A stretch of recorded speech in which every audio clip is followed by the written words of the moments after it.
ഇന്ത്യയുടെ ആയുധപുരയുടെ കരുത്ത് ദിനംപ്രതി വർദ്ധിക്കുകയാണ്. ഫ്രാൻസിൽ നിന്ന് സ്കാൽപ് ക്രൂസ് മിസൈലുകൾ വാങ്ങാൻ ഇന്ത്യ തയ്യാറെടുക്കുന്നു എന്ന റിപ്പോർട്ടുകളാണ് ഇപ്പോൾ പുറത്തു വന്നിരിക്കുന്നത്. ഇതോടുകൂടി തന്നെ ശത്രു രാജ്യങ്ങൾക്ക് ഇനി ഇന്ത്യ ഒന്ന് തൊടാൻ പോലും ഭയമായിരിക്കുമെന്ന് തന്നെയാണ് ഈ വസ്തുത സൂചിപ്പിക്കുന്നത്. മാരകശേഷിയുള്ള ആയുധങ്ങളാണ് ഇനി ഇന്ത്യയുടെ പക്കൽ നിന്ന് അവിടെ കൂടുതലായി തന്നെ വിന്യസിക്കാൻ ഒരുങ്ങുന്നത്. മാത്രമല്ല, ഓപ്പറേഷൻ സിന്ധുവിന്റെ രണ്ടാം ഭാഗത്തിനായി തന്നെ ഇന്ത്യ തയ്യാറെടുക്കുകയാണ് എന്നതിന്റെ ഏറ്റവും വലിയ സൂചനയാണ് ഇതിലൂടെ തന്നെ പുറത്തു വന്നിരിക്കുന്നത്. മെയ് മാസത്തിലെ സൈനിക നടപടി, അതായത് കഴിഞ്ഞ വർഷത്തെ മെയ് മാസത്തിൽ നടന്ന സൈനിക നടപടിയിൽ നിർണായക പങ്കായിരുന്നു സ്കാൽപ് മിസൈലുകൾ വഹിച്ചത്. തിരിച്ചടിയിൽ പാകിസ്ഥാന്റെ ഭീകര താവളങ്ങളടക്കം അത് തവിട് പൊടിയാക്കാൻ ഇവയ്ക്ക് കഴിഞ്ഞിരുന്നു എന്നതിന്റെ ഏറ്റവും വലിയ തെളിവാണിത്.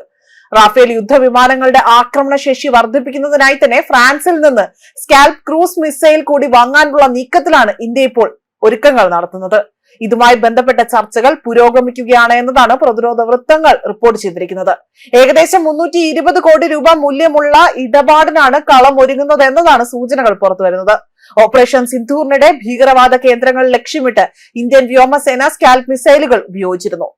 റാഫേൽ വിമാനങ്ങളിൽ നിന്ന് ബ്രഹ്മോസ് മിസൈലുകളോടൊപ്പം തന്നെ വിക്ഷേപിച്ച സ്കാൽപ് മിസൈലുകൾ ആത്യന്തികം കൃത്യതയോടുകൂടി തന്നെ അവിടുത്തെ സ്ഥാന ലക്ഷ്യങ്ങൾ തകർത്തതായി തന്നെ റിപ്പോർട്ടുകൾ സൂചിപ്പിക്കുന്നു.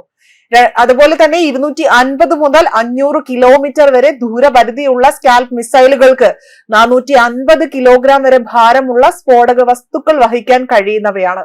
മാത്രമല്ല, റഡാർ നിരീക്ഷണം ഒഴിവാക്കിക്കൊണ്ട് ലക്ഷ്യം കൈവരിക്കാനുള്ള സാങ്കേതിക കഴിവാണ് ഈ മിസൈലുകളുടെ പ്രധാന സവിശേഷതകൾ ഒന്നായി തന്നെ പറയുന്നത്. പാകിസ്ഥാൻ വ്യോമസേനയുടെ 12 പ്രധാന വ്യോമ താവളങ്ങളിലേക്കുള്ള ആക്രമണത്തിലും ശത്രു യുദ്ധവിമാനങ്ങൾ തകർത്തതിലും ഈ മിസൈൽ നിർണായകമായ പങ്ക് വഹിച്ചിട്ടുണ്ട്.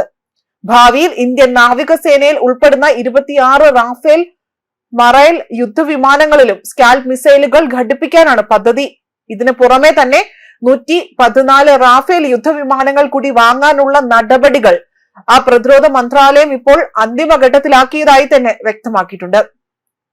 Meteor air to air missile സ്വന്തമാക്കാനുള്ള നീക്കങ്ങളും ഇതിനോടൊപ്പം തന്നെ നടക്കുന്നുണ്ട് എന്നതാണ് റിപ്പോർട്ടുകൾ വ്യക്തമാക്കിയിരിക്കുന്നത്. അതേസമയം അടുത്ത 15 വർഷത്തിനുള്ളിൽ തന്നെ റാഫേൽ യുദ്ധവിമാനങ്ങൾ ഇന്ത്യൻ സേനയുടെ പ്രധാന ശക്തിയായി മാറുമെന്നാണ് പ്രതീക്ഷിക്കപ്പെടുന്നത്.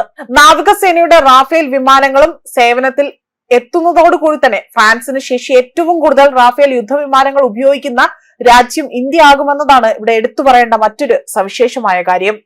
ന്യൂസ് ഡെസ്ക് കർമ്മ ന്യൂസ്.